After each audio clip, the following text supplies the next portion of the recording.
네, 안녕하세요. 10월 16일 금요일 신문남의 모닝와이드 시작합니다. 오늘로써 세 번째 방송을 시작하게 되었는데요. 어, 진행에 있어서 매끄럽지 못할 수도 있는 부분, 그리고 사람이 직접 읽다 보니까 혹여 틀릴 수도 있는 부분 너그러이 양해해 주시면 감사하겠습니다. 신문 읽어주는 남자 신문남은 어떠한 정치색을 갖춰서 내용을 분석하거나 전파하는 프로그램이 아니라 말 그대로 있는 그대로의 신문 내용을 시청자분들을 위해서 읽어드리는 컨텐츠임을 알려드립니다. 읽어드리되 판단은 시청자분들이 스스로 하시면 됩니다. 그래서 어느 특정 신문에 치우치지 않도록 최대한 선입견이 생기지 않도록 노력하는 신문남이 되도록 하겠습니다. 이러한 진행 방식에 관해서는 어떻게 하면 치우치지 않을 수 있을까 항상 고민을 많이 하고 있습니다. 그래서 혹시라도 여러분들이 불편한 부분이나 좀 개선됐으면 하는 방향이 있으시면 언제든 댓글로나 실시간 채팅에서 말씀해 주시면 참고해서 발전시켜 나가 보도록 하겠습니다. 많은 관심 부탁드립니다. 네, 여지없이 설명해 드리면 방식은 5개 신문사를 가나다 순서대로 읽어드립니다. 읽어드리는 신문사 순서는 매일 바뀔 예정이고요.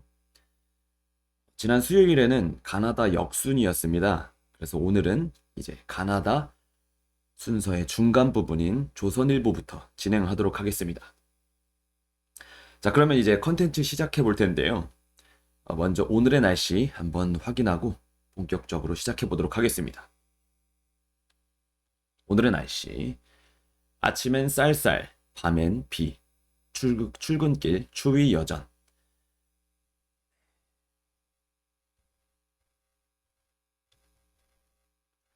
금요일인 16일, 전국에 구름이 많고 밤에는 곳곳에 비가 오겠다. 이날 전국은 서해상에 위치한 고기압의 영향을 받겠다. 다만 이날 오후부터 중부지방은 북쪽을 지나는 기압골의 영향을 받겠다. 고기압과 기압골의 영향으로 강수도 예보됐다. 경기 북부와 강원 영서 북부는 밤 한때 비가 내리겠으며 제주도는 오후부터 밤사이 흐리고 빗방울이 떨어지겠다. 예상 강수량은 5mm 미만이다.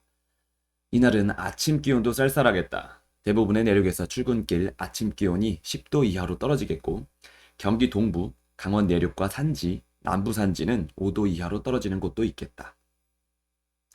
기상청은 경기 동부, 강원 내륙과 산지, 충북 북부, 남부 산지에는 서리가 내리는 곳이 있겠고 강원 산지에는 얼음이 어는 곳도 있겠다며 해당 지역에 위치한 농가들은 농작물 관리에 유의하라고 당부했다.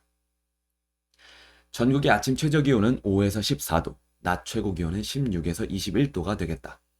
지역별 아침 예상 기온은 서울 10도, 인천 11도, 춘천 7도, 강릉 10도, 대전 9도, 대구 10도, 부산 14도, 울산 14도, 전주 9도, 광주 11도, 제주 16도 등이다. 낮 최고 기온은 서울 18도, 인천 17도, 춘천 17도, 강릉 19도, 대전 19도, 대구 20도, 부산 21도, 울산 21도, 전주 20도, 광주 20도, 제주 21도 등으로 예상된다. 미세먼지 농도는 전 권역이 좋음에서 보통 수준을 보이겠다. 네, 오늘의 날씨였습니다.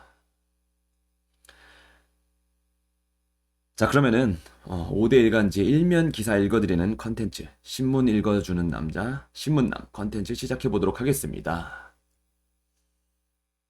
오늘은 조선일보부터죠.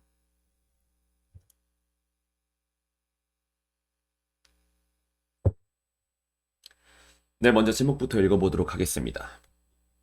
미 12년 만에 주한미군 유지 문구 뺐다. 문 군 통신선 막혔다 했지만 그날 북과 통신 가능했다. 청민정실의 또 다른 옵티머스 로비 창구 의혹. 감사원장의 단식. 자, 첫 번째 기사부터 읽어보도록 하겠습니다. 미 12년 만에 주한미군 유지 문구 뺐다. 한미 안보협의회 성명에서 삭제. 서훈 안보실장 워싱턴 긴급 방문. 한미 양국이 14일 미 국방부에서 열린 제52차 한미 안보협의회에서 방위비 분담금 문제 등을 놓고 충돌했다. 공동 성명에선 지난해와 달리 주한미군의 현 수준 유지란 표현이 빠졌고 예정됐던 양국 국방장관의 기자회견도 취소됐다. 인도태평양 안보협의체, 쿼드 등 최근 각종 현안을 놓고 양국 입장차가 커지는 가운데 미국의 불만이 수면 위로 드러난 것이다. 마크 에스퍼 미 국방장관은 이날 모두 발언에서 미군의 안정적 한반도 주둔을 보장하기 위해 최대한 빨리 특별협정 합의에 도달할 필요성에 모두 동의하기를 희망한다고 말했다. 지난해 9월 시작돼 1년 넘게 교착 상태에 있는 제11차 방위비 분담금 특별협정이 타결되지 않으면 주한미군의 주둔 자체에 변동이 생길 수도 있다는 뜻으로 해석됐다. 실제 올해 공동성명에는 2008년부터 줄곧 명시된 주한미군을 현 수준으로 유지한다는 공약을 재확인했다는 문구가 미국의 요구로 12년 만에 빠졌다. 이 때문에 미국이 방위비 협상과 주한미군 감축을 연계하는 것 아니냐는 관측이 나왔다. 에스퍼 장관은 우리 정부가 문재인 대통령 임기 내 완료를 추진하는 전시 작전 통제권 전환에 대해서도 작전권을 한국군에 전환하기 위한 모든 조건을 맞추는 것은 시간이 걸릴 것이라고 했다. 이런 가운데 청와대 서훈 국가안보실장은 미국을 방문해 로버트 오브라이언 백악관 국가안보보좌관을 만났고 마이크 폼페이오 국무장관과도 면담할 예정이다. 미 방위비에 쌓인 불만 폭발, 주한미군 전작권도 압박.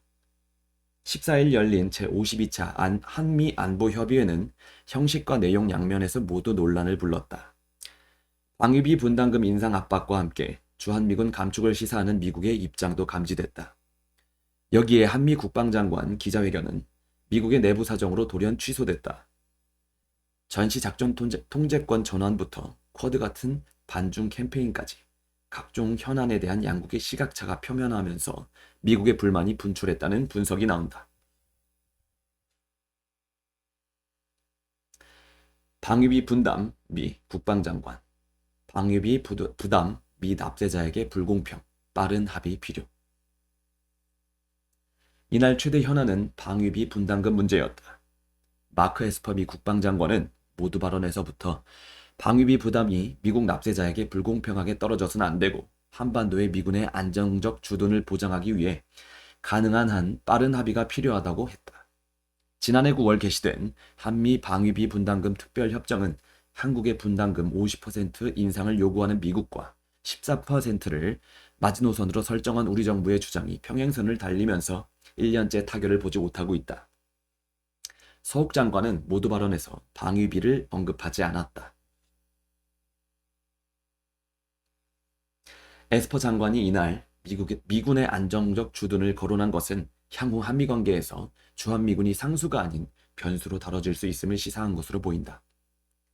2008년 한미 정상회담 이후 SCM 공동성명에 매년 명시됐던 주한미군을 현 수준으로 유지하고 전투 준비 태세를 향상하겠다는 공약을 재확인하였다는 표현도 올해는 삭제됐다. 이 때문에 방위비 분담금 협상이 조속히 타결되지 않을 경우 트럼프 행정부가 주한미군 감축을 연계하는 전략을 구사할 수 있다는 우려가 나온다. 국방부 고위 관계자는 큰 의미가 있는 것은 아니고 여러 가지 운용의 융통성을 갖고 하는 것이라고 했다. 하지만 미국은 지난 7월 주동미군 감축을 발표하며 전략적 유연성의 향상을 이유로 들었다. 주한미군 트럼프 정부 지난 7월 주동미군 감축 발표, 한국도 가능성. 미국은 또 한반도 방위를 위한 보안 전력을 우리 군의 무기 확보 계획과 연계하겠다는 입장을 밝혔다. 보안 전력은 U2 정찰기 등 감시 정찰 자산, 사드 같은 미사일 방어 능력을 의미한다. 전작권 전환 전에는 돈을 받지 않고 지원하겠다고 했던 기존 입장에서 선회한 것 아니냐는 관측이 나온다. 자국의 비용 부담을 줄이면서 한국의 책임을 더 요구하겠다는 뜻으로 풀이된다. 공동성명에는 한국의 획득 계획에 대한 이해가 필요하다는 내용도 포함됐다. 미국이 SCM에서 이같이 불만을 표시한 데는 최근 각 분야에서 삐걱거리는 한미 관계의 기류가 반영된 것으로 보인다. 로버트 오브라이언의 백악관 국가안보보좌관은 이날 방미 중인 서훈 국가안보실장을 만나 우리의 철통 같은 동맹은 그 어느 때보다 굳건하다고 했다.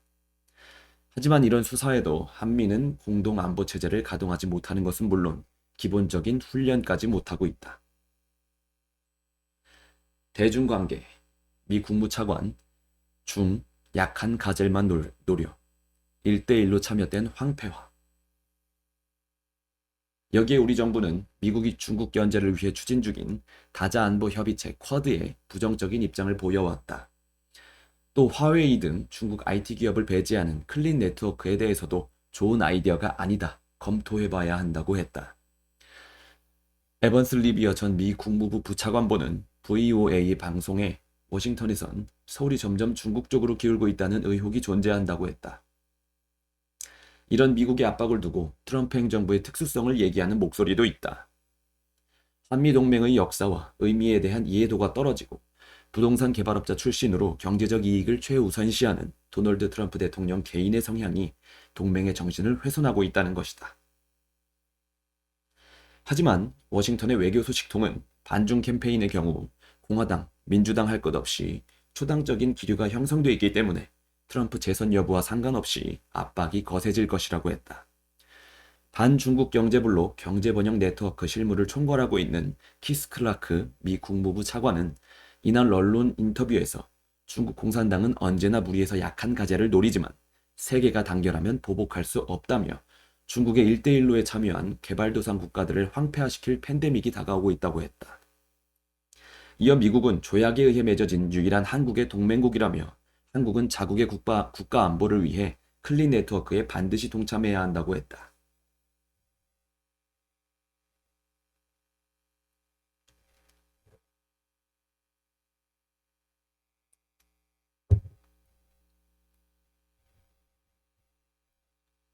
네, 두 번째 기사 가겠습니다. 문, 군 통신선 막혔다 했지만 그날 북과 통신 가능했다. 북과 통신 됐는데 군은 구조 요청 안 해. 해수부 공무원 이모 씨가 서해에서 실종된 당일 북한군이 국제상선 통신망을 이용해 이 씨를 수색 중인 우리 측에 영해를 침범하지 말라는 경고통신을 수차례 했던 것으로 15일 확인됐다. 군 통신선은 가동하지 않았지만 국제상선 통신망을 통해 남북의 의사소통이 가능했던 것이다. 그런데도 우리 측은 남북 간 통신망이 모두 끊겼다며 이 씨 수색 구조에 협조해달라는 요청을 하지 않았다. 앞서 문재인 대통령은 이 씨 피살 엿새 뒤인 지난달 28일 이번 사건에서 가장 아쉽게 부각되는 것은 남북 간의 군사통신선이 막혀있는 현실이라고 했다. 하지만 이 씨 실종 직후부터 북한과의 통신이 가능했고 이 씨를 구할 시간적 여유가 충분했는데도 군이 안이하게 대응했다는 지적이 나온다. 부석종 해군 참모총장 이종호 해군작전사령관은 이날 충남 계룡대에서 열린 국회 국방위원회 국정감사에서 이같이 밝혔다. 국민의힘 하태경 의원이 부총장에게 지난달 21일 실종 공무원을 수색하기 위해 NLL에 가까이 접근했을 때 북한이 국제상선 통신망으로 경고방송을 했느냐고 묻자 네 라고 대답했다. 이에 하 의원이 9월 21일, 22일, 2일에도 했느냐고 추궁하자 이번에는 이 사령관이 그렇다. 우리 군은 정상적 임무를 수행하고 있다고 북에 응답했다고 했다.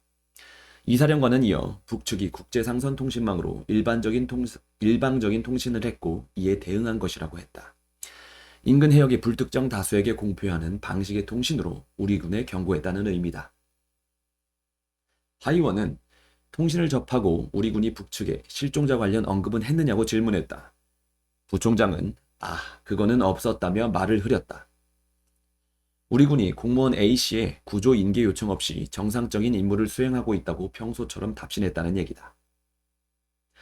북한은 이틀에 걸쳐 경고방송을 한 지난달 22일 밤 우리 공무원을 총살했다. 국민의힘 의원들은 북한조차 자신들의 배가 표류하면 국제상선통신망으로 인계하라고 요청하는데 우리 군은 북에서 먼저 경고방송을 했음에도 적극적으로 국민을 구하려고 하지 않았다고 비판했다. 하 의원은 이 씨가 NLL 북쪽으로 넘어갈 수도 있는데 어째서 구해달라, 돌려달라 이런 이야기를 하지 못했느냐며 다른 일도 아니고 실종자를 수색하던 도중에 북쪽으로부터 먼저 연락이 온 것 아니냐고 했다. 해군 측은 이에 대답하지 못했다. 국제상선통신망은 서로 다른 국적의 배들끼리 연락하기 위해 사용하는 국제 표준 통신 채널이다.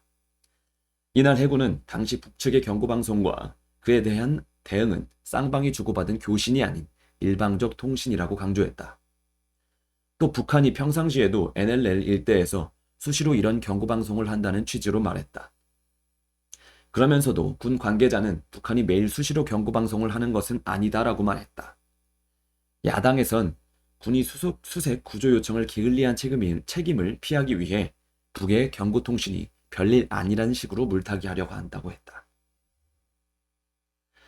우리 군은 지난달 22일 오후쯤 감청으로 북한이 해수부 공무원 A씨를 발견했다는 사실을 확인했다. 이날도 북한은 국제상선통신망으로 먼저 경계를 넘어오지 말라고 했지만 우리는 여전히 구조 인계 요구는 하지 않았다. 이날 밤 북한은 상부 지시로 E씨를 사살한 뒤 시신까지 소각했다. 이에 대해 해군 측은 국방부로부터 국제상선통신망으로 우리 국무원의 실종 사실을 언급하지 말라는 지시는 따로 없었다고 했다. 국방부 국정감사에서 서욱 국방부 장관은 북한의 E씨 구조 요청을 하지 않은 이유에 대해 저희들이 첩보를 가지고 북에다 액션을 취하기에는 조금 리스크가 있다고 했다. 우리 측의 첩보 자산이 북한에 노출될 것을 우려해서 A씨의 구조 인계 요청을 하지 않았다는 취지다. 또 저희들이 평상시 북한 선박이 떠내려오거나 표류자가 있으면 구조를 하듯이 E씨가 구조가 될 것으로 생각했었다고도 했다. 야당은 북한과의 군사통신선이 끊겨서 소통하지 못했다는 정부의 설명도 믿을 수 없다고 지적했다. 문 대통령은 지난달 28일 수석보좌관 회의에서 이번 사건에서 가장 아쉽게 부각되는 것은 남북 간의 군사통신선이 막혀있는 현실이라며 긴급시 남북 간의 군사통신선을 통해 연락과 소통이 이루어져야 우발적인 군사적 충돌이나 돌발적인 사건, 사고를 막을 수 있다고 했었다. 하지만 실제로는 수색 작업 당시 국제상선통신망으로 북측과 의사소통이 이루어지고 있었던 셈이다. 국민의힘 관계자는 국민이 참혹하게 살해당하는 과정에서 정부는 북한에 살려서 넘겨달라고 말 한마디도 못했던 것이라며 정부와 군이 비난을 회피하기 위해 그간 북과의 통신 사실까지 숨겨왔던 것이라면 상황이 심각해질 수 있다고 했다.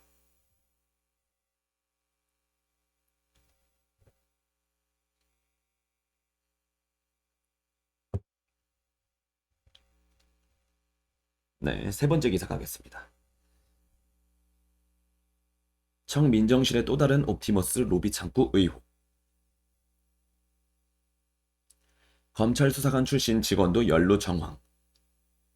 옵티머스 자산운용의 전 관계 로비 의혹을 수사 중인 서울중앙지검이 김재현 옵티머스 대표 등이 청와대 민정비서관실 소속 직원이었던 A씨를 로비 창구로 활용하려 했다는 취지의 진술을 확보한 것으로 15일 알려졌다. 실제 A씨는 김 대표 등 옵티머스 관련자들을 두루 접촉했던 것으로 알려졌다. A씨는 옵티머스 지분 9.8%를 차명 전환해 은닉한 상태에서 청와대에서 근무했던 이모 전 민정비서관실 행정관과 같은 사무실을 썼다고 한다.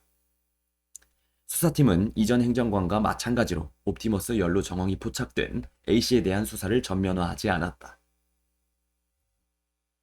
본지 취재를 종합하면 검찰 수사관이었던 A씨는 작년 2월 25일부터 청와대 민정비서관실 행정요원으로 파견 근무를 시작했다.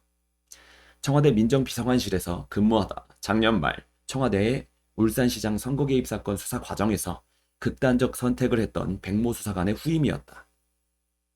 그런데 A씨는 올해 7월 24일 검찰에 복귀한 당일 돌연 퇴직했다. 옵티머스 수사가 시작된 지 한 달 뒤였다. 복수의 옵티머스 관계자들은 김재현 옵티머스 대표가 A씨를 회사 민원 창구로 삼으려 한 걸로 안다고 말했다. 옵티머스가 펀드 사기를 이어가는 과정에서 가장 큰 걸림돌이 금감원, 검찰이었는데 사정기관과 금융당국을 담당하는 청와대 민정비서관실 소속 A씨를 통해 그 동향 등을 파악했을 수 있다는 것이다. 검찰 주변에선 김재현 대표가 A씨를 로비스트로 썼다는 말이 나온다. 실제 A씨는 옵티머스 핵심 관계자들을 만났던 것으로 전해졌다. A씨가 작년 지인의 소개로 김 대표를 만났고 이후에도 둘은 따로 만나거나 통화를 하며 지속적으로 접촉했다는 것이다. 두 사람은 통화 내역이 남지 않은 인터넷 전화를 주로 사용했던 것으로 알려졌다. 검찰이 올 6월 옵티머스 수사에 착수했을 당시 김 대표가 한 지인에게 A씨에게 용돈을 얼마나 줬는데 옵티머스 사건이 터지니까 연락도 끊고 모르는 척하고 있다고 말했다는 보도도 나왔다. A씨는 옵티머스의 정치 법조계 로비를 담당했다는 신모 씨와도 교류한 것으로 알려졌다. A씨가 청와대에 들어간 작년 초부터 신 씨의 서울 강남 사무실에 자주 드나들었다는 옵티머스 직원들의 증언도 있다. 한 옵티머스 관계자는 A씨는 같은 호남 검찰 수사관 출신인 오모 씨와도 친하게 지낸 걸로 안다고 말했다. 오 씨는 검찰에서 금감원으로 이직했다가 모 법무법인을 거쳐 현재는 옵티머스가 19억 원을 투자한 유아용품 업체 보니코리아 대표로 있다. 오 씨 역시 옵티머스의 또 다른 로비 창구라는 의혹을 받는 사람이다. 오 씨 측 관계자는 본지에 오 대표는 작년 8월 9월쯤 필리핀으로 출국한 걸로 안다. 오 대표가 옵티머스 로비스트라는 말은 루머일 뿐 전혀 사실이 아니다고 말했다. 특히 A씨는 윤석호 옵티머스 이사의 아내인 이모 전 행정관과는 작년 10월부터 올 6월까지 9개월간 같은 민정비서관실 사무실에서 근무한 것으로 알려졌다. 변호사인 이 전 행정관은 2012년 강기정 전 청와대 정무수석 등이 기소된 국정원 댓글 관련 사건에서 이광철 청와대 민정비서관과 함께 변호인단으로 참여했다. 비슷한 시기 조국 전 법무장관 등 여권의 법률가 지원 그룹에 합류했다고 한다. 2017년 문재인 정부가 들어선 이후 서울시 고문변호사, 국가정보원 법률고문, 청와대 국가안보실 행정심판위원 등의 직책을 연이어 맡았다. 옵티머스 관계자들 사이에선 A씨를 옵티머스 김 대표에게 소개한 인물이 이 전 행정관일 수 있다는 말도 나오지만 이 전 행정관 측은 악의적인 허위 사실이라고 했다. A씨는 15일 일부 언론에 옵티머스 김 대표와의 만남에서는 주로 세상 돌아가는 얘기들만 했을 뿐 사건 관련 얘기는 전혀 한 바 없다며 김 대표에게서도 용돈 10원짜리 하나 받은 사실이 없다. 제기된 의혹은 사실 무근이라고 했다. A씨는 검찰 퇴직 후 서울 서초구에 법무사 사무실을 차렸는데 최근엔 출근을 하지 않고 있다. 네, 이렇게 세 번째 기사 마무리했습니다. 네 번째 기사 보겠습니다. 감사원장의 탄식. 국감서 탈원전 감사 관련 이런 저항은 처음. 산업부 공무원들 자료 삭제하고 허위 진술. 최재형 감사원장은 15일 월성원전 1호기 조기 폐쇄의 타당성에 대한 감사원 감사 발표가 지연된 데 대해 저항이 굉장히 많은 감사였다면서 피감기관 공무원들이 자료 삭제는 물론이고 조사 과정에서 사실대로 말도 하지 않았다고 밝혔다. 국가기관과 공무원들이 감사원 감사 과정에서 공문서를 폐기하고 허위 진술을 하는 등 감사를 방해하는 일들이 벌어졌다는 것이다. 최 원장은 이런 과정을 거쳐 감사위원들이 중요 쟁점에는 합의했다고 밝혀 사실상 감사 결론이 내려졌음을 시사했다. 감사원은 이르면 19일 감사 결과를 발표할 것으로 알려졌다. 최 원장은 이날 국회 법제사법위원회 국정감사에서 허위 진술한 피감사자들에게 다른 자료를 보여주고 관련자의 진술을 가지고 추궁하면서 이건 이러한데 너 그때는 왜 그렇게 말했어? 라고 하는 경우가 수없이 많았다고 말했다. 최 원장은 산업통상자원부 공무원들이 관계 자료를 모두 삭제해 복구에 시간이 걸렸고 진술받는 과정도 상당히 어려웠다고 했다. 최 원장은 민주당에서 강압조사, 짜맞추기 조사 의혹을 제기하자 여러 논란이 있는 것 자체에 대해 일단 송구스럽다면서도 국회 법사위에서 의결만 해준다면 지난 감사 과정에서 수집한 모든 자료를 전부 공개하겠다고 했다. 그러면서 이 자료들을 다 보고 나서 평가해달라고 했다. 민주당 송갑석 의원은 라디오 인터뷰에서 월성 1호기 폐쇄 자체가 문제라는 답을 정해놓고 진행된 감사라고 했다. 최 원장은 이런 의혹을 부인하면서 감사 결과 발표는 빠르면 월요일, 늦어도 화요일까지 가능하다고 말했다. 정치권에선 월성 1호기 조기 폐쇄에 절차적 문제가 있다는 쪽으로 결론이 난 것 아니냐는 관측이 나왔다. 이번 감사는 현 정부의 탈원전 정책 전반에 대한 감사는 아니다. 그러나 월성 1호기를 계속 가동하는 게 경제성이 높은데도 탈원전 정책에 맞춰 조기 폐쇄를 강행했다는 결과가 나올 경우 탈원전 정책의 타당성 논란이 제기될 전망이다. 탈원전 감사 조직적 방해, 감사원장, 자료, 과정 다 공개할 용의.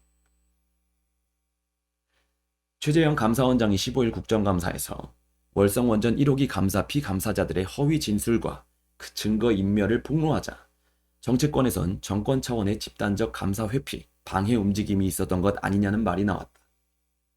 감사 방해와 함께 여당에서 강압조사 논란을 제기하자 최 원장은 국회 법사위가 의결만 해준다면 감사 과정에서 수집한 자료와 진술 내용 등을 모두 다 공개하겠다는 입장을 밝히기도 했다. 최 원장은 이르면 19일 공개되는 감사 결과 보고서에도 증거인멸 행위 등과 관련한 내용이 포함됐을 가능성을 시사하며 결과에 모든 내용이 담겨 있다고 했다. 목적 정해놓고 감사, 국회에서 감사 요구해서 한 것. 최 원장은 이날 국회 법제사법위원회 국감에서 국회 감사 요구 이후 산업부 공무원들이 관계 자료를 모두 삭제해 복구에 시간이 걸렸고 진술받는 과정도 상당히 어려웠다고 말했다. 산업부 공무원들이 감사가 착수되자 각종 자료를 삭제해 감사관들이 증거 수집을 하지 못하도록 사실상 방해 작업을 벌였다는 것이다. 최 원장은 그러면서 감사원장이 되고서 이렇게 피감사자들의 저항이 심한 것은 처음 봤다며 자료 삭제는 물론이고 사실대로 말도 안 했다. 사실을 감추고 허위 자료를 냈다고 했다. 앞서 백운규 전 산업통상자원부 장관 등 주요 피감사자들은 지난달 말 이뤄진 감사원 직권 심리에서 지난 수개월간의 진술을 뒤집고 부인한 것으로 알려졌다. 이와 관련 여당 의원이 진술 번복이 있었다는 언론 보도도 있었던데 사실이냐고 묻자 최 원장은 일부 그런 일이 있었다고 했다. 감사원 안팎에선 감사 초기부터 원전 조기 폐쇄 관련 증거물이 폐기된 상황은 산업부 등 국가기관 관계자들이 집단적으로 이번 감사에 저항하려 한 것 아니냐는 관측이 나왔다. 일개 공무원의 개인적 결심으로 공문서를 대량 삭제, 폐기하기는 어렵다는 것이다. 현행 감사원법에 따르면 감사를 거부하거나 감사원의 자료 제출 요구에 따르지 않거나 감사를 방해한 자에게는 1년 이하 징역 또는 1,000만 원 이하 벌금형에 처해질 수 있다. 감사원 내부 공무원들 스스로 문서 폐기했을 리 없어. 최 원장은 더불어민주당 박범계 의원이 이건 특수부도 아니고 공안부라며 강압조사 주장을 하자 감사위원들은 강압적인 감사로 인해 진술이 왜곡된 게 없다는 데 대해 모두 의견을 같이 했다고 답했다. 그러면서 위원회에서 의결하면 그동안 수집한 모든 자료, 포렌식을 이용해 되살린 문서를 모두 공개할 용의가 있다. 그걸 보고도 질책한다면 할 말이 없다고 말했다. 이어 감사 저항이 심하다 보니 감사 과정에서 조사자와 피조사자 사이 높은 긴장관계가 조성된 것 같다며 감사 보고 발표 후 내부적으로 직무감찰을 실시해 감사 과정이 문제가 있었는지 파악하겠다고 했다. 최 원장은 또 직권 심리 대상이 아닌 이들을 감사 막판에 따로 불렀던 경우에 대해서도 사실관계를 확인할 부분이 많았기 때문에 그간 진술을 많이 한 산업부 관계자들을 불러 감사위원들이 면담했던 것이라고 설명했다. 최 원장은 민주당 김남국 의원이 목적을 정해놓고 한 감사라는 비판에는 동의할 수 없다며 저희가 하려고 한 감사가 아니었다. 국회에서 감사를 요구한 것이었다고 했다. 그는 또 공석인 상황은 무조건 반대 의견과 마찬가지다라며 한 명이 결혼됐다고 감사 결과에 문제가 있다는 것은 동의하기 어렵다고 했다. 여당 간사로 잠시 국감을 진행한 백혜련 의원은 최 원장의 답변이 끝나자 야당 의원들이 시원하다는 표정이라고 말해 잠시 소란이 일기도 했다. 최 원장은 전주회 국민의힘 의원이 자료 삭제의 고의성을 조사해 봤느냐고 질의하자 모든 것이 감사 내용에 담겨 있다며 나중에 감사 결과를 확인하시면 될 것이라고 했다. 감사 결과 공개와 함께 산업부 공무원들이 고의로 월성 1호기 관련 자료를 삭제한 사례도 일정 부분 공개될 것으로 보인다. 최 원장은 감사위원 한자리가 6개월째 공석인 것과 관련해선 감사 결론이 나면 임명권자와 적극 상의해 이런 문제가 조속히 해결될 수 있도록 노력하겠다며 월성 1호기가 워낙 논쟁적 주제여서 감사위원회 변화 자체가 오해를 불러일으킬 것 같아서 사실은 약간 소극적으로 제청을 미루고 있었던 것은 사실이라고 했다.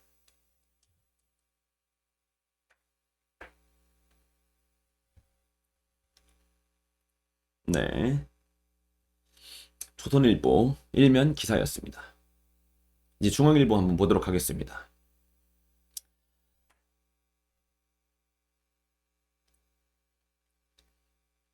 네, 제목부터 보겠습니다. 첫 번째, 서훈 방미, 청와대는 극비 붙였는데 미국이 일방적 공개, 왜? 3,226가구, 아파트 단지의 전세 매물 0. 최재형 원정감사, 이렇게 저항 심한 건 처음. 네, 첫 번째 기사부터 보겠습니다. 서훈 방미, 청와대는 극비 붙였는데 미국이 일방적 공개, 왜?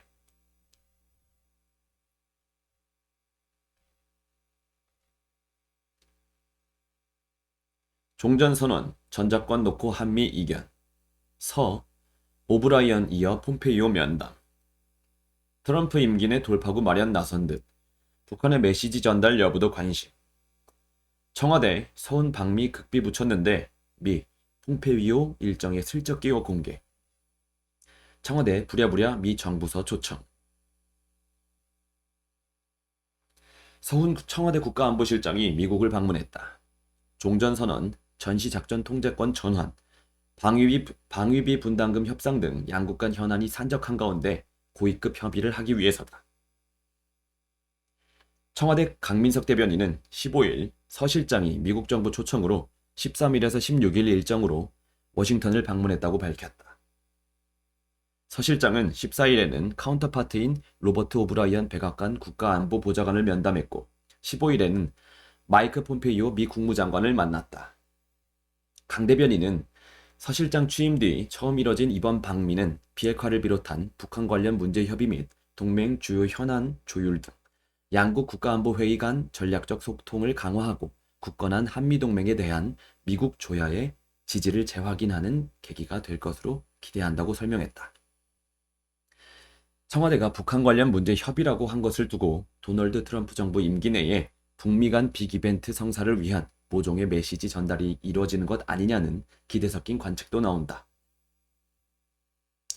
하지만 서 실장의 방미가 공개된 형식을 보면 굳건한 한미동맹이란 표현이 무색한 측면이 있다. 청와대는 서 실장의 방미를 비공개로 했는데 미국이 일방적으로 공개했기 때문이다. 그것도 백악관이 아닌 국무부가 공식 보도 자료도 아닌 메일 업데이트에 공개하는 폼페이오 장관의 일일 스케줄 중 하나의 일정으로 올려놓는 형식이었다. 청와대는 그 이후에야 부랴부랴 서면 보도 자료를 내고 서 실장의 방미 소식을 확인했다. 고위급 회담이나 면담 소식은 양국이 합의에 동시에 공개하는 게 관례라는 점을 고려하면 여러 측면에서 비정상적이었다. 외교가에선 이 자체가 매끄럽지만은 않은 한미 관계의 일단을 드러내는 것 아니냐는 해석이 나온다. 문재인 대통령이 유엔 총회 연설에서 제안한 종전선언만 해도 그렇다. 이수혁 주미대사는 지난 11일 국정감사에서 미국은 북한만 동의한다면 종전선언에 아무런 이견이 없다고 했지만 최근 미 행정부 고위 인사와 접촉한 외교 소식통은 실제 미국의 기류는 이와 결이 다르다고 말했다. 소식통에 따르면 해당 미 인사는 비핵화의 최종 목표를 합의하고 그에 따른 전체적 로드맵을 먼저 정해야지 종전선언만 따로 떼어 먼저 하는 것으로 이야기할 수는 없다고 말했다. 주한미군 현수준 유지, 한미 국방 성명서 12년 만에 빠졌다. 하노이 노딜로 이뤄진 기존의 미국 입장에서 사실상 달라진 게 없는 셈이다. 이는 우선 종전선언부터 해서 협상을 재개하고 이후에 북한의 비핵화 조치를 이끌어내자는 정부 입장과는 차이가 있다. 법률적 의무가 부과되는 것이 아닌 정치적 선언이라는 한국 정부의 입장에 대해서도 미 행정부 고위 인사는 종전선언의 법적인 함의가 있을지 없을지, 상응 조치는 무엇일지, 어떤 국가들이 참여 주체가 될지 등도 큰 비핵화 로드맵을 먼저 정한 뒤에야 그 안에서 결정할 수 있는 것이라고 신중한 입장을 보였다고 소식통은 전했다. 서 실장의 이번 방미 주요 의제 중 종전선언과 관련한 한미 간 공감대 확대도 포함됐을 가능성이 큰데 실제 얼마나 의견 접근을 이뤘을지에 대해서는 낙관하기 어렵다. 이와 관련 강경화 외교부 장관은 종전선언에 대해 한미 간 공감대가 형성되고 있고 이해의 폭을 넓혀가고 있다. 7일 국회 발언 있다면서도 합의나 동의라는 표현은 쓰지 않았다. 종전선언의 가치와 필요성에 대해 원론적으로는 한미가 공감하지만 세부 사항을 논의하며 이견을 좁히는 단계는 아니란 뜻으로 읽힌다. 전자권 전환과 관련해서는 한미가 아예 공개석상에서 서로 다른 생각을 드러냈다. 14일 미국 국방부 청사에서 열린 제52차 한미 안보협의회의에서다. 회의 모두 발언에서 서욱 국방부 장관은 전자권 전환의 조건을 조기에 구비하겠다며 조기 전환에 방점을 찍었지만 마크 에스퍼 미 국방장관은 모든 조건에 맞춰 전자권 전환을 하는 데는 시간이 걸릴 것이라며 조건 충족을 더 중시했다. 한미는 2015년 전자권 전환의 조건에는 합의했다. 연합 방위 주도를 위해 필요한 한국군의 핵심 군사 능력, 북한 핵 미사일 위협 대응 능력, 전자권 전환에 부합하는 한반도 영내 안보 환경 등을 갖추는 게 조건이었다. 그런데 한국은 2022년 5월 임기 종료 전 전자권 전환이라는 문 대통령의 공약 이행에 집중하는 반면 미국은 시기와 상관없이 조건을 통과했는지 꼼꼼하게 따져보겠다는 입장이라 엇박자가 나고 있는 것이다. 이와 관련 미 국방부 관계자는 중앙일보에 특정한 시한을 정해 전자권을 전환하겠다고 약속하는 것은 우리 군대와 국민을 위험에 빠뜨릴 수 있다고 말했다. 실제 지난해 SCM 공동성명에서 전자권 전환 검증평가에 대한 일정을 분명히 적어놓는 데 비해 올해는 전자권 전환 이행 상황을 주기적으로 평가 점검해 나가기로 했다는 문구를 넣는 데 그쳤다. 이번 SCM 공동성명에는 주한미군 현 수준을 유지한다는 문구가 빠졌다. 이는 한미 정상이 2008년 주한미군을 28,500명 수준으로 유지하기로 합의하면서 SCM 성명에 포함됐다. 이후 매년 유지되다 12년 만에 사라진 것이다. 국방부는 주한미군 감축과 무관하다고 진화에 나섰지만 그러기엔 파장이 만만치 않다. 한미 군사동맹이 흔들리고 있음을 보여주는 단면이나 다름없다. 한국이 방위비 분담금 인상을 계속 거부할 경우 주한미군 감축에 나설 수 있음을 알리는 사전 포석이라는 관측이다. 일각에선 방위비 분담금 문제를 넘어서 한국 정부가 대중국 안보 포위망 구축에 비협조적으로 움직이며 한미동맹의 미래에 대해서까지 의문을 제기한다면 미국 역시 앞으로 주한미군 주둔이라는 한국 방어 공약을 달리 생각할 수 있다는 신호 아니냐는 지적까지 나온다.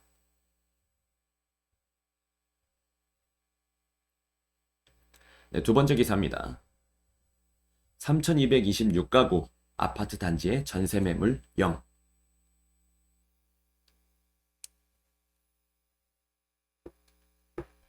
(1000가구) 이상 1798단지 조사. 1299곳이 매물 5건이 안 넘어. 엇나간 임대차 정책의 전세 실종. 세종선 대단지 90%가 매물 5건 이하. 정부 3기 신도시 공급대나 안정화. 전문가 실제 공급은 5년이나 남아. 3,226가구가 거주하는 서울 강동구 암사동 강동 롯데캐슬 퍼스트에는 현재 전세 매물이 0개다. 최고 34층 40개 동 규모의 이 아파트 다단지에서 전세 매물이 동난 지 2달여가 됐다. 7월 말 주택임대차 보호법 시행 전후로 벌어진 매물 실종 현상이다. 인근 한 공인중개업소 대표는 대기자는 많은데 매물이 언제 나올지 기약도 없고 나오면 광고로 올릴 것도 없이 바로 채가는 상황이라고 전했다. 기존 세입자들이 계약갱신 청구권을 써서 2년 재계약을 택하면서 벌어진 현상이다. 그는 전세 매물이 나온다 해도 84제곱미터 기준으로 보증금을 2달 전보다 2억 원 이상 내야 할 것이라고 말했다. 이 일대 전용 84제곱미터 아파트의 전세 시세는 현재 8억 5천만 원 선이다. 6, 7월에는 6억 원대였다. 서울만의 이야기가 아니다. 정부의 엇나간 전월세 정책이 불러온 전세 절벽은 전국적인 현상으로 굳어지고 있다. 부동산 빅데이터 업체 아시를 통해 전국 1000가구 이상 아파트 단지를 전수조사한 결과 총 1798개 단지 중 72%, 1299곳 72%가 전세 매물이 5건 이하인 것으로 나타났다. 경기도의 경우 1000가구 이상의 대단지 아파트 561곳 중 전세 매물이 5건 이하인 단지는 73%에 달했다. 세종시의 경우 대단지 아파트 21곳 중 19곳, 광주시의 경우 55곳 중 50곳의 전세 매물이 5건 이하로 집계됐다. 아예 매물이 없어 전세값을 올려주고서라도 못 들어가는 단지가 수두룩하다. 전국 1000가구 넘는 대단지 중 390곳이 전세 매물 0. 전국 1000가구 이상 규모의 아파트 단지 중 전세 매물 제로 단지는 22%에 달했다. 대단지 아파트 5군데 중 한 곳꼴로 매물이 전혀 없다는 얘기다. 전세 절벽은 주택시장 전체의 왜곡을 가중한다. 3209가구 규모인 인천시 남동구 만수동 향촌 휴먼시야 1단지의 전세 매물이 동났다. 그러나 이 단지의 매매 물건은 155건이다. 한번 전세를 놓으면 4년간 묶이다 보니 전세보다 매매나 월세를 선호하기 때문이다. 그런데 매매 물건이 많다면 아파트 매매 가격이 내려가야 하는데 가격은 굳건하고 되레 소폭 올랐다. 인근의 한 공인중개사 측은 전세값이 올라 불안한 세입자들이 아파트를 사면서 가격이 안 내려간다고 설명했다. 급등한 전세값이 매매 수요를 일으켜 또다시 집값을 떠받치고 있는 모양새다. 2686가구 규모의 울산시 북구 매곡동 월드메리디앙 월드시티의 전세 매물도 동난 지 오래다. 서울 및 수도권에서 계약갱신 청구권으로 재계약이 많아지면서 전세 매물이 잠겼다면 지방의 경우 전세 매물 자체가 줄어들고 있다. 다주택자들이 세부담의 전세 대신 매매를 택하면서다. 서민 임대차 시장도 마찬가지 양상이다. 홍남기 부총리는 14일 부동산 시장 점검 관계장관 회의에서 기존 임차인의 주거 안정 효과 나타나고 있다고 말했다. 그러나 현장의 분위기는 다르다. 3710가구 규모의 서울 마포구 성산시형 아파트는 최근 재건축 안전 진단을 통과하고 정비구역 지정을 추진하고 있는 34년 연식의 구축 아파트다. 재건축 추진으로 집값은 많이 올랐지만 전세값은 2억 원대에 머물러 있었다. 낡았지만 역세권 대단지여서 신혼부부나 도심으로 출근해야 하는 직장인들에게 셋집으로 인기가 많았다. 하지만 현재 올라온 전세 매물은 5건에 불과하다. 그나마 있는 매물의 가격은 대폭 뛰었다. 이 단지의 전용 59제곱미터의 전세값은 최근 3억 원대의 실거래가를 기록하고 4억 원짜리 전세 매물이 나온 상태다. 전용 51제곱미터를 8년째 보유하고 있는 최모 씨는 8년간 올린 전세값이 8천만 원 정도인데 최근 몇 달 만에 8년간 올린 전세값보다 더 올랐다며 재건축될 때까지 전세값을 많이 올릴 생각이 없었는데 2년 뒤 다음 계약 때는 오른 시세대로 받을 생각이라고 덧붙였다. 임대차법 졸속 개정이 그나마 가격 변동이 덜해 안정적이던 재건축 아파트의 전세 시장까지도 뒤흔들고 있는 꼴이다. 정부는 3기 신도시의 물량이 공급되면 임대차 시장도 더 안정화될 것이라고 낙관론을 펼치고 있다. 하지만 전문가의 전망은 밝지 않다. 허윤경 한국건설산업연구원 주택도시연구실장은 실제 공급까지 최소한으로 잡아도 5년 뒤의 이야기인데다 3기 신도시의 경우 공공임대 물량이 많아 시장이 원하는 물량과 괴리가 크다며 현재 민간 임대차 시장에서 일어나고 있는 전세난을 잡을 수 있을지 미지수라고 진단했다. 심교원 건국대 부동산학과 교수는 각종 규제로 공급 심리가 위축되고 전세 시장이 불안정해진 상황에서 임대차법 개정으로 시장에 불을 질렀다며 규제 일변도의 정책을 유지한다면 공급은 더 줄어들 수밖에 없고 임대차 시장은 더 불안정해질 수밖에 없다고 지적했다.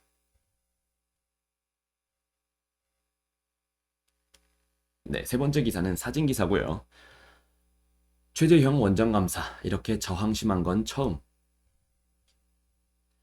최재형 감사원장이 15일 국회 법제사법위원회의 감사원 국정감사에서 질의답변 도중 눈을 감고 있다. 최 원장은 월성 원자력발전소 1호기 감사와 관련해 이렇게 저항이 심한 감사는 처음이라고 말했다.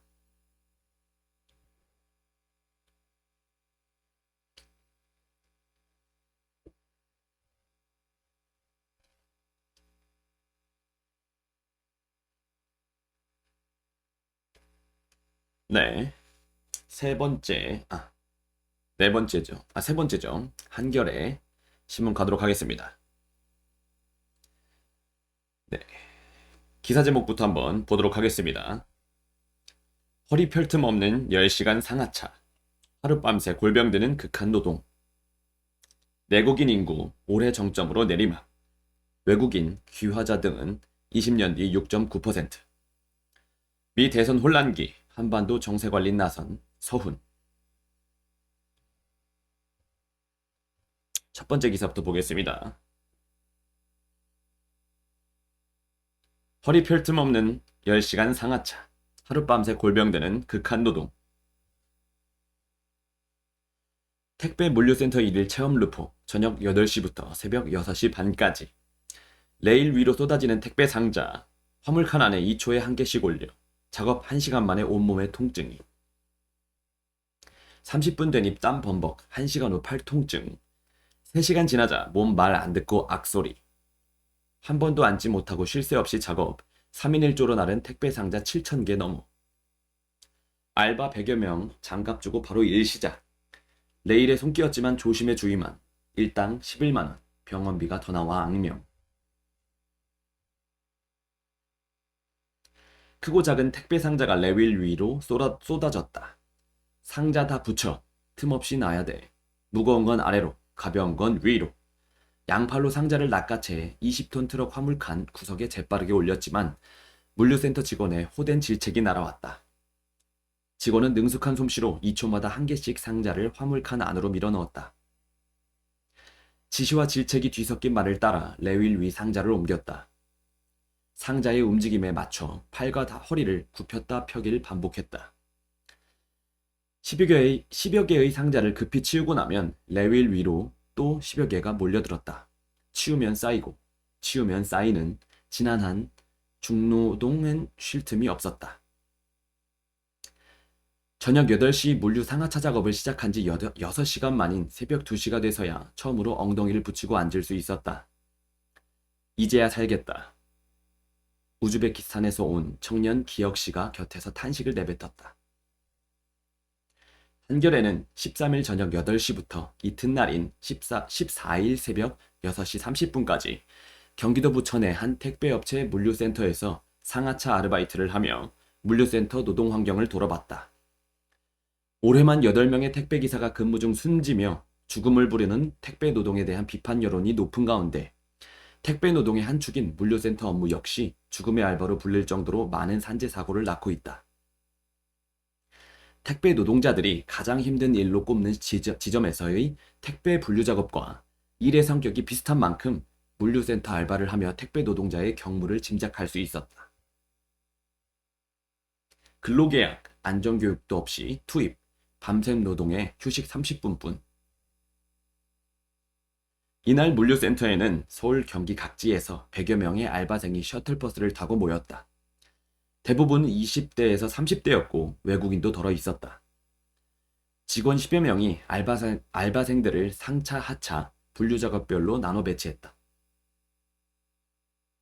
저녁 8시부터 새벽 1시 40분까지 진행된 1차 작업은 직원 1명과 아르바이트생 2명이 이천 물류센터로 보낼 물건을 20톤 트럭 4대에 올리는 일이었다. 한 명이 트럭 밖에서 레일로 물건을 밀어주면 2명이 화물칸 안에 물건을 내려놓는 식이다. 길이 10m, 높이 2.5m쯤 되는 대형 화물칸에 의류, 쌀포대, 모니터, 소뚜껑, 자전거 타이어, 사과 상자 등 거의 모든 종류의 물건들이 하나둘 쌓였다. 어른 키만큼 상자를 쌓아 올리고 그 위로는 상자를 던져 올려야 했다. 체력을 자신했지만 1시간 만에 무너졌다. 작업을 시작한 지 30분이 지나자 온몸에서 땀이 흘렀다. 1시간이 지나자 어깨 아래 모든 부위에서 통증이 느껴졌다. 3시간이 지난 뒤엔 팔다리가 온전히 움직이지 않았다. 똥짐을 나를 땐 악소리가 났다. 하마처럼 입을 벌리고 있는 화물칸 하나에 1300여 개의 물건이 들어갔다. 작업 도중 높이 쌓은 상자들이 떨어지거나 롤러에 손가락이 끼이는 등 아찔한 상황이 벌어졌지만 조심하라는 직원의 주의가 있었을 뿐 작업은 멈출 수 없었다. 5시간 40분 남짓한 시간 동안 3명이 나른 상자는 5천여 개다. 부지런히 움직인 덕에 새벽 2시까지 예정됐던 1차 작업을 20여 분 일찍 마무리할 수 있었다. 힘껏 몸을 써야 하는 작업인데도 휴식은 턱없이 부족했다. 식사를 포함해 90분의 휴게 시간을 보장해야 하지만 근무 시간 10시간 반 동안 실제로 쉰 건 작업을 일찍 마쳐 얻은 20분과 30분의 식사 시간 뿐이었다. 화장실을 가거나 물을 마실 수는 있지만 마음 놓고 앉거나 쉴 수는 없다. 한 사람이 작업에서 빠지면 나머지 2사람이 쏟아지는 물량을 감당해야 하기 때문이다. 함께 작업한 동료에게 대체 언제 쉴 수 있는 거냐고 묻자 물건이 없거나 차를 바꿀 때 쉬면 된다고 말했다. 트럭이 교체되는데 걸리는 시간은 1분이 채 되지 않았다. 열악한 노동 환경은 작업 시작 전부터 드러났다. 이날 한 인력업체 소속으로 알바를 했지만 근로계약서는 쓰지 않았다. 인력업체 담당자에게 문의하니 작성할 필요 없이 현장 직원 안내를 받아 일하면 된다는 무심한 답변이 돌아왔다. 마땅한 안전교육도 없었다.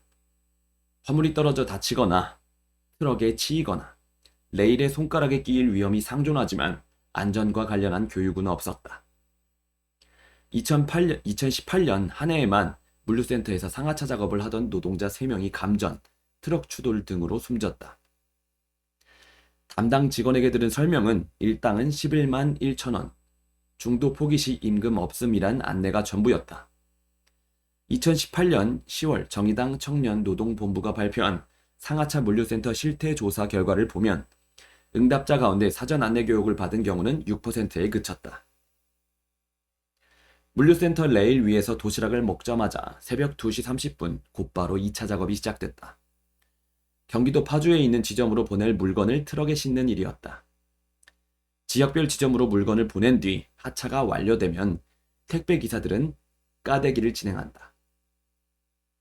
2차 작업은 1차와 같았지만 인원이 줄었다. 식사 뒤 도망친 아르바이트생이 있어 인력이 부족하다고 했다. 홀로 작업을 하니 물건이 밀려 레일 밖으로 계속해서 떨어졌다. 직원은 뒤늦게 다른 아르바이트생을 불러들였다. 새벽 2시 반부터 4시간 동안 2명이서 나른 택배는 20톤 트럭 1.5대 분량이었다. 새벽 6시 30분께 먼동이 터오자 작업은 마무리됐다. 화물칸을 가득 채운 트럭도 하나둘 센터를 떠나기 시작했다.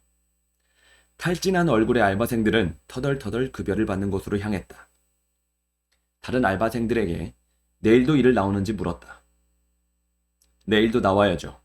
일할 곳이 없잖아요. 일당 11만 원을 움켜쥔 채 그는 무거운 발걸음을 옮겨 사라졌다.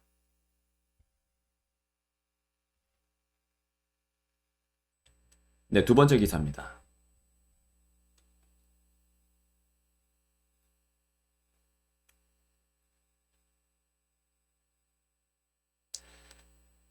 내국인 인구 올해 정점으로 내리막.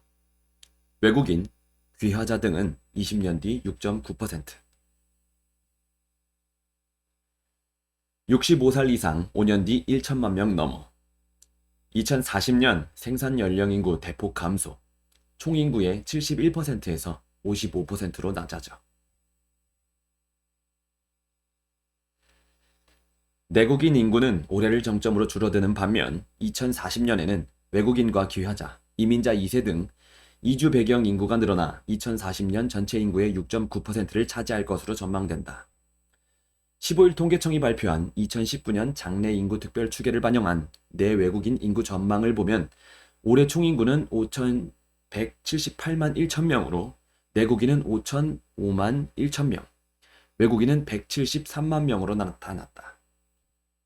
국내 출생자, 귀화자, 이민자 2세를 합친 내국인 인구는 올해 5,005만 명을 정점으로 감소하기 시작해 20년 뒤인 2040년에는 4,857만 6천 명으로 줄어든다.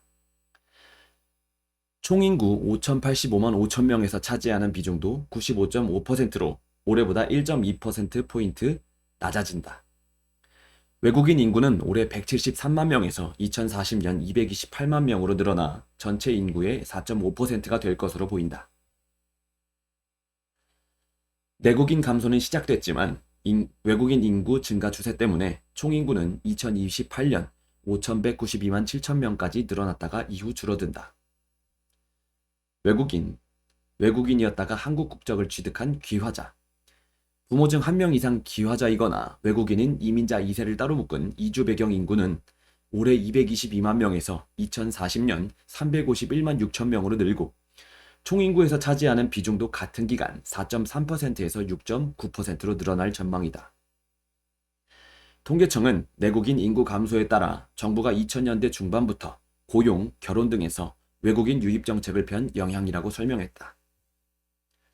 내국인 생산 연령 인구 15에서 64살, 올해 3,579만 2천 명에서 2040년 2,702만 7천 명으로 876만 5천 명 줄어든다.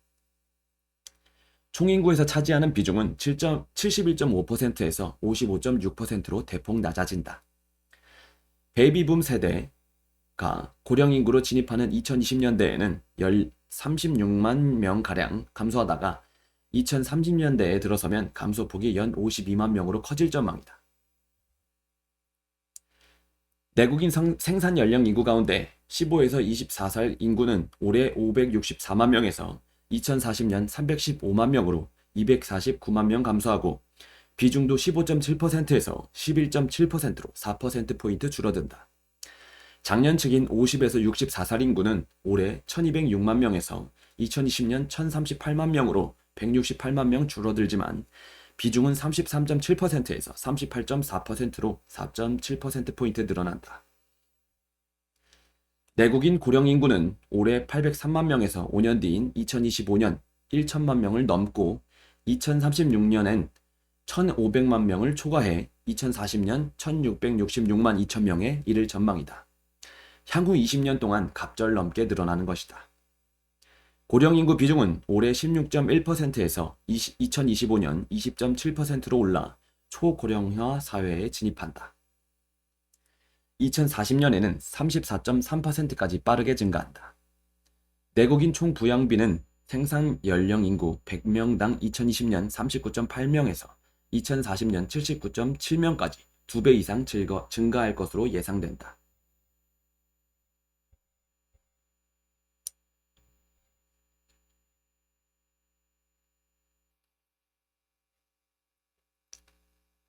네, 세 번째 기사입니다.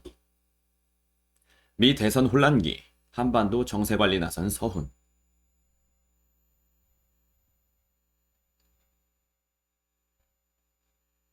서훈 국가안보실장이 13일에서 16일 미국 정부 초청으로 워싱턴을 방문해 미 행정부 고위 관계자 등을 만나 상호 관심사를 논의한다고 15일 청와대가 발표했다. 서훈 실장이 3년 남짓 재임했던 국가정보원장직에서 물러나 7월 3일 안보실장을 맡은 지 석 달여 만에 이뤄진 첫 번째 미국 방문이다. 서 실장의 방미는 형식상 코로나19 확산 탓에 왕래가 자유롭지 못해 뒤로 밀린 로버트 오브라이언 백악관 국가안보보좌관과의 상견례 외양을 띈다. 실제로는 한미 사이 이견이 큰 전시작전 통제권 전환과 방위비 분담금 협상 등 동맹 현안 조율, 11월 3일 미국 대선을 전후한 과도기 혼란 상황을 염두에 둔 한반도 정세의 안정적 관리와 외교적 돌파구 탐색의 목적을 띤 방미로 풀이된다. 서 실장은 14일 오브라이언 보좌관과 만나 한미동맹이 굳건함을 재확인했다고 강민석 청와대 대변인이 전했다.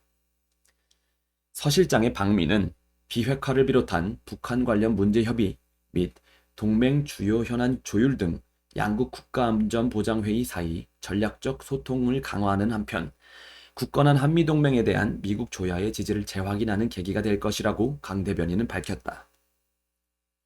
서 실장은 15일 오후 마이크 폼페이오 국무장관과 만났다. 서 실장은 출국 전 가벼운 마음으로 다녀오겠다고 말했다고 청와대는 전했다. 긴급 현안이 있어 서둘러 출국한 건 아니라는 얘기다. 서 실장의 방미 시점은 13일에서 14일 워싱턴에서 열린 한미 연례 안보 협의 회의와 일부 겹친다. 전자권 전환 문제에서 양국의 이견이 크다.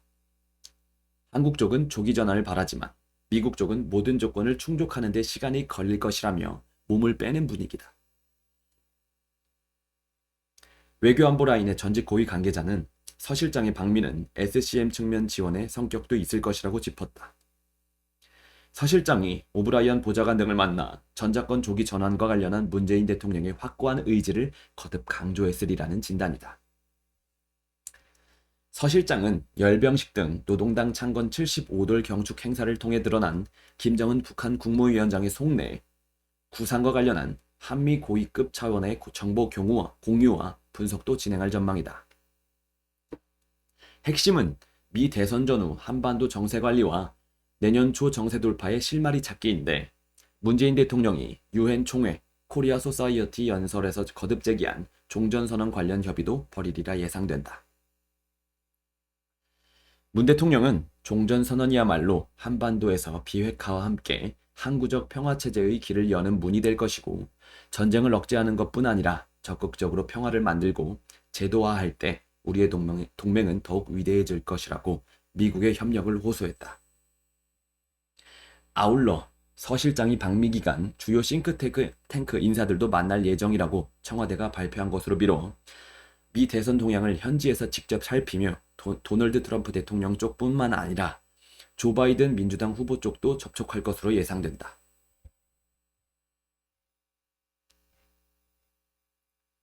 네, 이렇게 한겨레 신문 기사를 읽어보았습니다.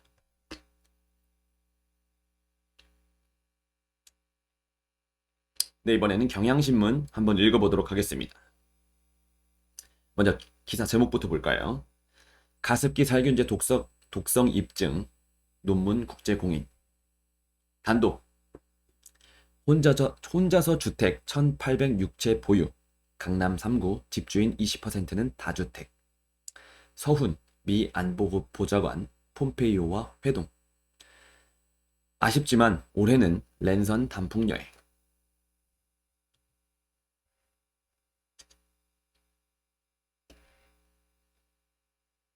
자, 먼저 첫 번째 기사부터 보겠습니다. 가습기 살균제 독성 입증 논문 국제 공인. CMIT, MIT가 폐섬유화 유발, 첫 동물 실험 결과 국제 학술지 게재. 환경산업기술원, 피해자 인정에 도움. 27일 제조사 공판 쟁점될 듯. 가습기 살균제 독성 원료인 메틸 이소티아졸린온이 폐가 굳는 현상을 일으킨다는 것을 증명한 동물 실험 결과가 국제 학술지에 게재됐다. CMIT, MIT 등의 인체 유독 물질이 들어간 가습기 살균제를 제조, 판매해 업무상 과실치사상 혐의로 재판에 넘겨진 SK케미칼, 애경 등 제조사 측에 오는 27일 공판에서 이 논문이 주요 쟁점이 될 것으로 전망된다. 그간 제조사 측은 CMIT, MIT의 인체 유해성을 인정하지 않았다. 15일 경향신문 취재 결과 환경부 한국환경산업기술원 용역보고서 가습기 살균제 노출과 호산구 TH2 세포 매개 섬유증 간 인과관계를 밝혀낸 최초 동물 연구가 지난 12일 SCI급 국제학술지인 몰큘러스 게재가 확정됐다. 논문은 SK케미칼, 애경이 제조한 가습기 메이트의 흡입 독성 원료인 CMIT, MIT를 반복 투여한 쥐에서 폐중량 및 폐조직, 염증성 사이토카인 수치 등의 유의미한 변화를 확인했다.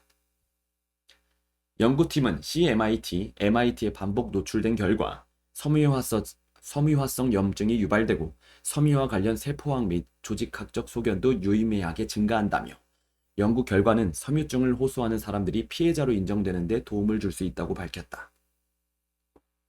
이 논문은 지난 6월 동물 실험에서 폐섬유화를 확인한 내용으로 국내에서 처음 공개된 뒤 연구팀이 폐섬유화가 생기는 원인을 추가로 밝혀 논문 형식으로 국제학술지에 제출한 것이다. 폐섬유화는 주로 가습기 살균제 사용자들에게서 관측되는 특이성 질환이다. 가습기 살균제 원료의 인체 유해성을 증명할 핵심 질환으로 분류된다. SK케미칼은 그간 동물 실험에서 CMIT, MIT 유해성이 확인되지 않았다는 이유로 가습기 메이트의 유해성을 부인해왔다. 지난 6월 폐섬유화 유발 가능성을 밝힌 동물 실험 결과가 처음으로 공개되면서 이를 둘러싼 논란이 커졌다. 당시 SK케미칼 측은 경향신문에 2017년 3월까지 진행된 환경부 동물 실험에서 폐섬유화와 천식 등이 확인되지 않은 점을 들며 이 연구의 신뢰도를 문제 삼았다. 애경 관계자는 이 논문과 관련해 공판이 진행 중이기 때문에 따로 입장을 내기 어렵다고 말했다. 논문의 교신저자인 이규홍 안전성평가연구소 호흡기 질환 제품 유효성 평가연구단장은 이날 통화에서 학술지에 실린 것은 이 분야의 해외 과학자들이 연구 결과를 검토해 승인했다는 의미라고 말했다. 이 논문의 학술지 게재 사실은 이 사건의 공소 유지를 하고 있는 서울중앙지검 수사팀도 파악한 것으로 전해졌다. 이규홍 단장은 오늘 27일 서울중앙지법 형사 23부 심리로 열리는 홍지호 전 SK케미칼 대표, 안용찬 전 애경산업 부회장 등 공판의 증인으로 출석해 논문 내용을 설명할 예정이다. 앞서 지난 13일 공판에서는 폐섬유화를 비롯한 가습기 살균제 피해자의 피해 등급을 판정한 인사들이 증인으로 출석해 개별 피해자들에 대한 판정 원인을 설명했다. 지난해 기준 정부에 등록된 가습기 메이트 피해자는 총 1,416명이다. 이 중 가습기 메이트만 이용한 사용자 253명 중 폐질환으로 정부지원금 지급 대상으로 인정된 사람은 11명이다. 정부는 폐섬유화 환자 통계를 따로 공개하지 않고 있다.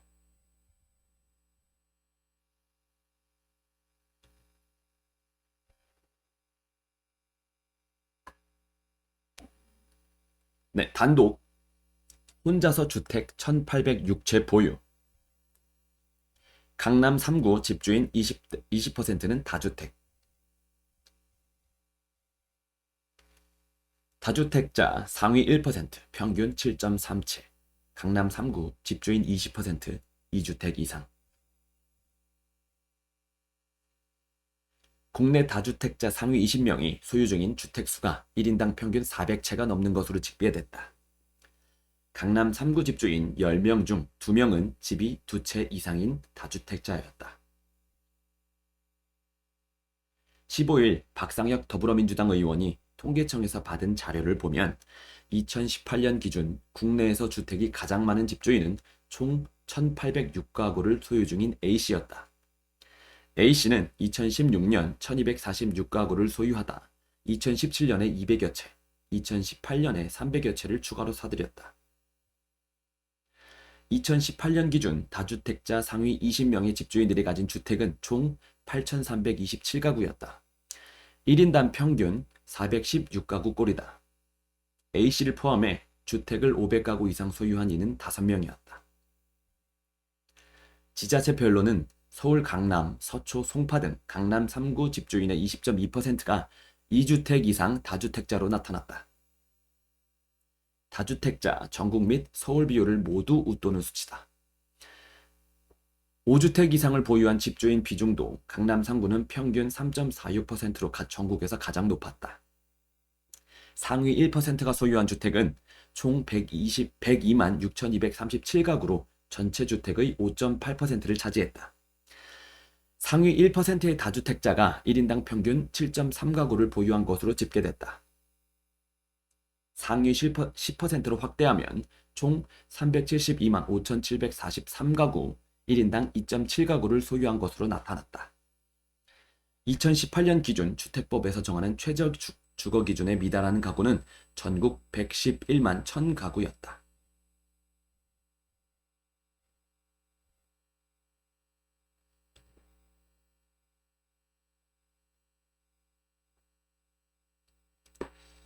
네, 다음 기사입니다. 서훈 미 안보보좌관 그리고 폼페이오와 회동.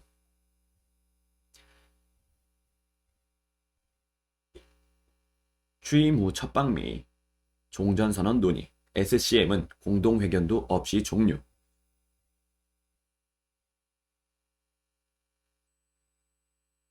서훈 청와대 국가안보실장이 미국을 방문해 로버트 오브라이언 백악관 국가안보보좌관을 비롯한 미 행정부 인사들과 연쇄 회동했다. 지난달 문재인 대통령의 한반도 종전선언 제안을 전후한 시점에 외교안보 핵심 인사들의 릴레이 방미가 이뤄지고 있어 한미 간 논의 내용이 주목된다.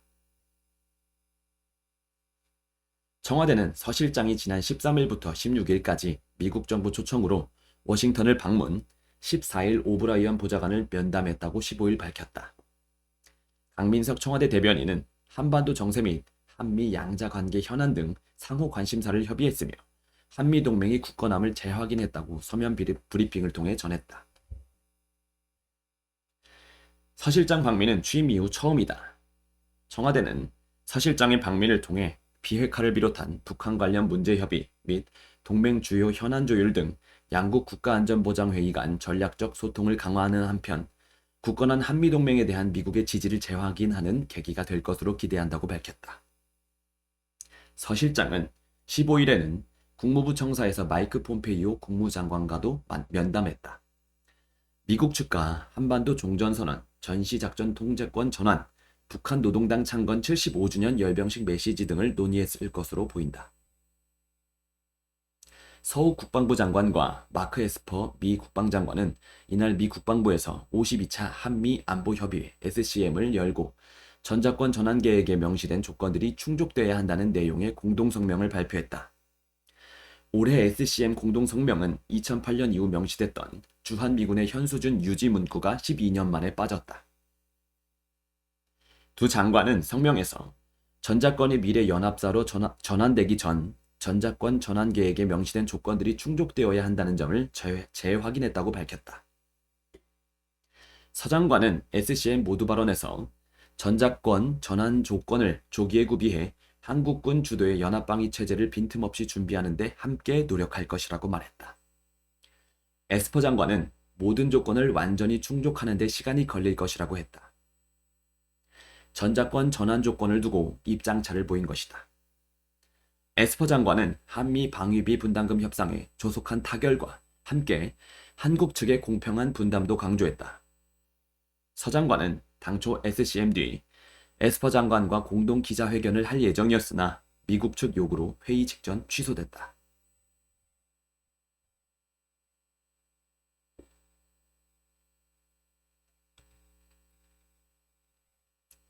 네, 경향신문 마지막 기사입니다. 아쉽지만 올해는 랜선 단풍 여행. 사진 기사입니다. 강원 양양군 한계령 일대에서 15일 드론으로 내려다본 설악산이 단풍으로 곱게 물들어 있다. 설악산 단풍은 이번 주말쯤 절정에 이를 것으로 전망된다. 한편 국립공원공단은 단풍놀이를 위한 단체 산행을 자제하고 가족 단위의 소박한 산행을 권고했다. 국립공원TV는 오늘 20일 설악산, 25일 오대산, 30일 내장산 단풍 영상을 공개할 예정이다.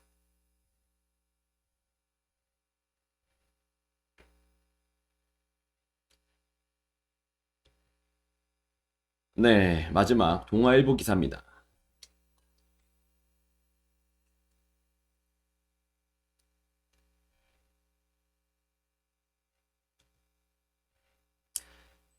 기사 제목부터 한번 보겠습니다.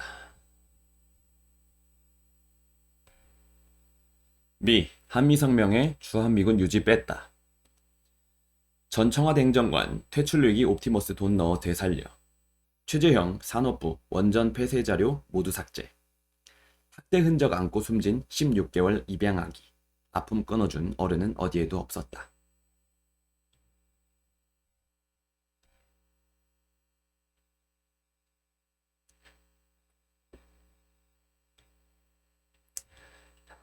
네.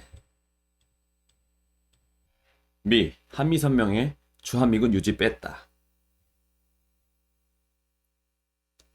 12년 만에 동맹 이슈 이견 노출, 미, 병력 국민 위험 빠뜨릴 수 있어. 전자권 조기 전환 사실상 불가방치, 서운 방미, 폼페이오 등 연쇄 접촉.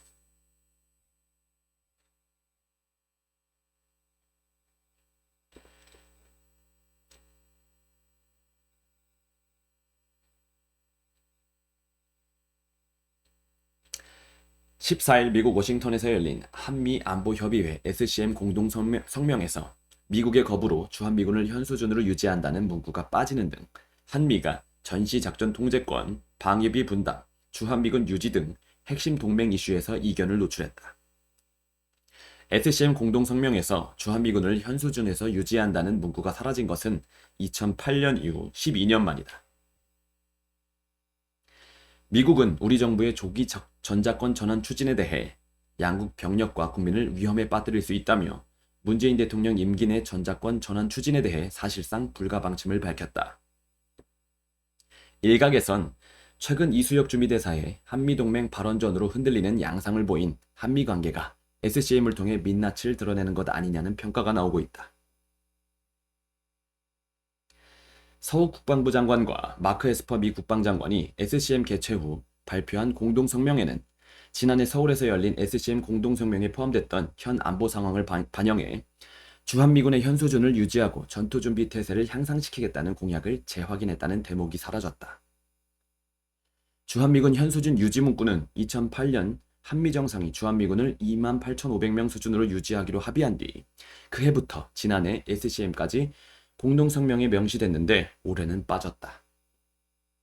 국방부는 큰 의미가 아니다. 미군 감축 논의가 없었다고 해명했지만 에스퍼 장관은 SCM 모두 발언 때 서 장관 면전에서 방위비 분담이 미 납세자에게 불공평하게 떨어져선 안 된다며 미군의 안정적 주둔을 위한 방위비 협상에 조속한 타결을 요구했다. 미군 감축과 연계한 방위비 압박 방침을 강력히 시사한 것이다. 존 서플 미 국방부 대변인은 SCM 후 동아일보에 전자권 전환의 특정 시한을 정하는 것은 양국의 병력과 국민을 위험에 빠뜨릴 수 있다며 조건에 기반한 전자권 전환은 양국이 상호 합의한 것일 뿐 아니라 우리의 병력과 국민, 지역 안보를 담보하는 데도 필요하다고 강조했다. 이와 관련해 서훈 청와대 국가안보실장이 국비리에 미국을 방문 중인 것으로 뒤늦게 확인됐다. 한미 간 갈등을 봉합하기 위해 청와대가 비교적 온건파로 통하는 서 실장을 워싱턴으로 보낸 것으로 알려졌다.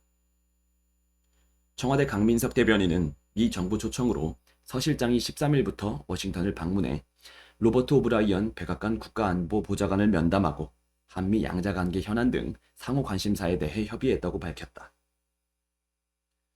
서 실장은 15일 마크 폼페이오 미 국무장관과도 만났다.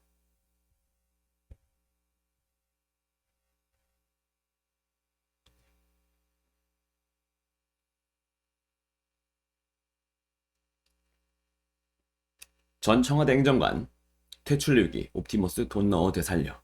동아일보 두 번째 기사입니다.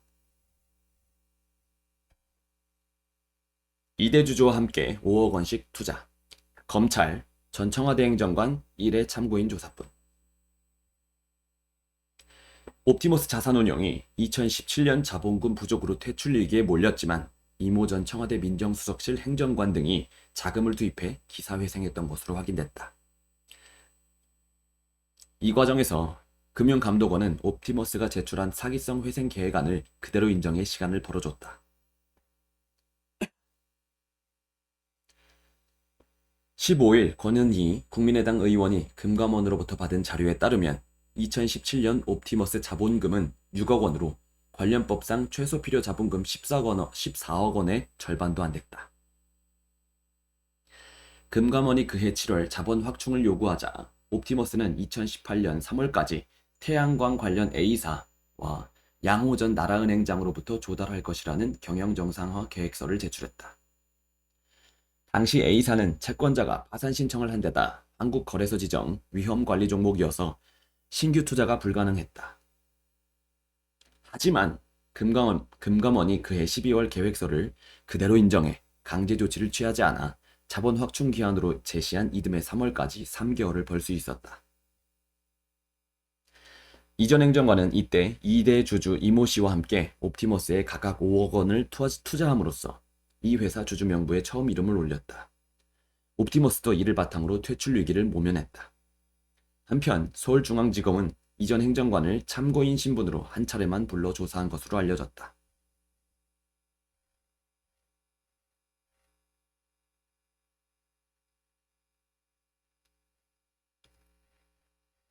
네, 세 번째 기사입니다.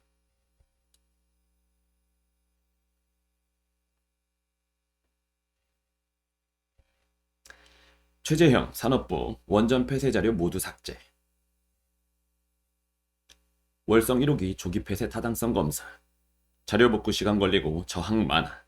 최종 결과 이르면 19일 공개 가능. 최재형 감사원장은 15일 월성 원자력 발전소 1호기 조기 폐쇄 결정 타당성 감사 결과 발표 시점에 대해 이르면 19일, 늦어도 20일에 가능하다고 밝혔다. 감사 결과 발표가 지연된 것에 대해선 감사 저항이 굉장히 많았다며 산업통상자원부 관계자 등 피감사자들을 작심 비판했다.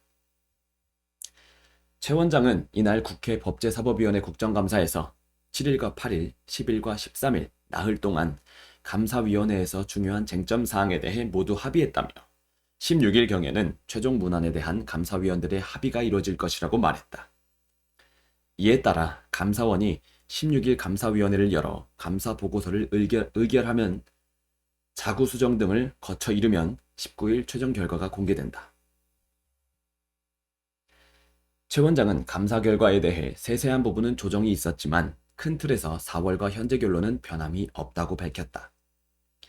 앞서 감사원은 4월에도 사흘간 감사위를 열고 보고서를 심의했으나 의결을 보류한 바 있다. 당시 감사원이 월성 1호기의 경제성이 저평가됐다는 취지의 잠정 결론을 냈다는 관측에 무게가 실리면서 최 원장과 여건 간 갈등이 불거졌다. 최 원장은 감사 결과 발표가 늦어진 이유에 대해 이 사안이 간단하지 않다. 복잡한 여러 문제가 얽혀 있다면서도 국회 감사 요구 이후 산업부 공무원들이 관계 자료를 모두 삭제해 복구에 시간이 걸렸고 진술을 받는 과정에서도 상당히 어려웠다고 비판했다. 피감기관 공무원들이 감사에 소극적으로 협조했다고 감사원장이 공개적으로 언급한 것은 이례적이다.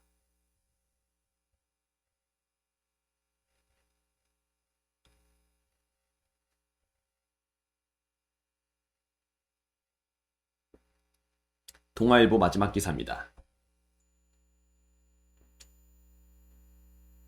학대 흔적 안고 숨진 16개월 입양아기. 아픔 끊어준 어른은 어디에도 없었다.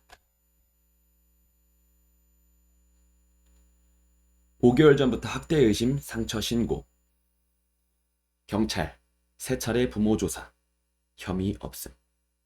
입양기관 신고 외 관여 권한 없어. 올해 2월 입양됐다가 아동학대로 추정되는 부상을 입고 숨진 16개월 유아의 양부모는 입양 8개월 동안 3번이나 아동학대 혐의로 경찰 조사를 받았던 것으로 드러났다. 수사에 착수했던 경찰은 모두 내사 종결하거나 혐의 없음으로 검찰에 넘겼으며 아동 관련 기관들은 경찰 신고 외엔 격리 조치 등 별다른 대처를 하지 않은 것으로 전해졌다. 동아일보 취재를 종합하면 13일 서울 양천구에 있는 한 병원에서 숨진 A양의 아빠와 엄마는 5월과 6월, 9월에 3차례 경찰의 조사를 받았다. 특히 5월과 9월은 아이를 살펴본 병원 측이 신체에 의심스러운 상처 등을 발견하고 신고했다.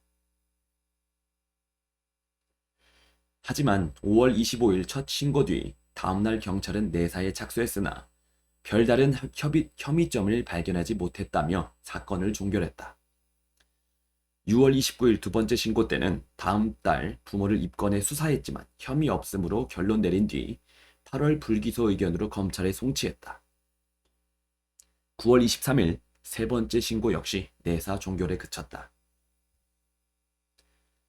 A양은 경찰의 마지막 조사가 끝난 지 20일 뒤인 13일 오후 6시경 숨을 거뒀다. 병원 등에 따르면 이날 오전 엄마가 데려온 A양은 정밀검사 결과 두개골이 골절돼 있었으며 뇌 손상이 발견됐다. 복부에도 다량의 피가 차 있었다고 한다.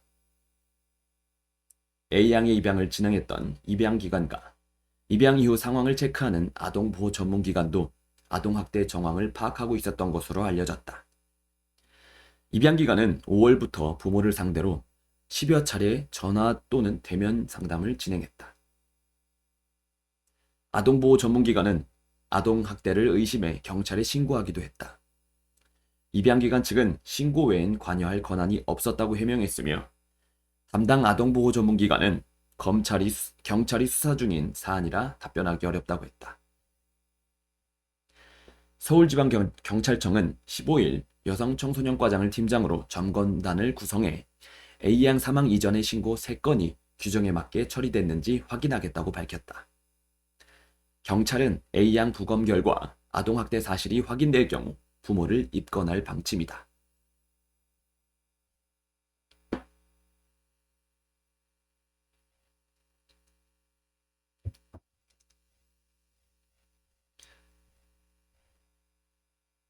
네. 이렇게 5가지의 신문, 그리고 각 신문의 일면 기사들을 읽는 신문 읽어주는 남자, 신문남 컨텐츠가 끝났습니다.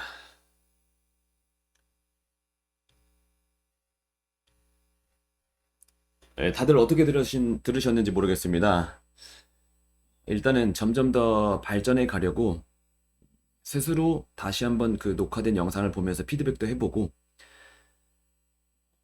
이 영상을 보는 지인들이 있으면 지인들에게도 피드백을 많이 요청해서 개선해 나가려고 하는 편인데, 이 3차례의 방송 동안에 얼마나 많은 개선이 있었는지 모르겠지만 개선을 하려고 많이 노력을 하고 있습니다.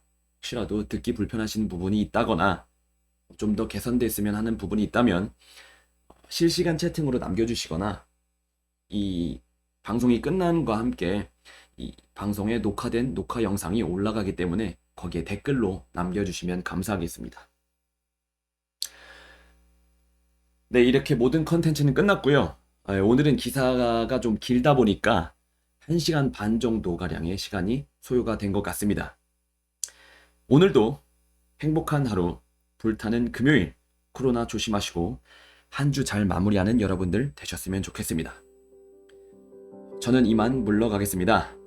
신문 읽어주는 남자, 신문남이었습니다.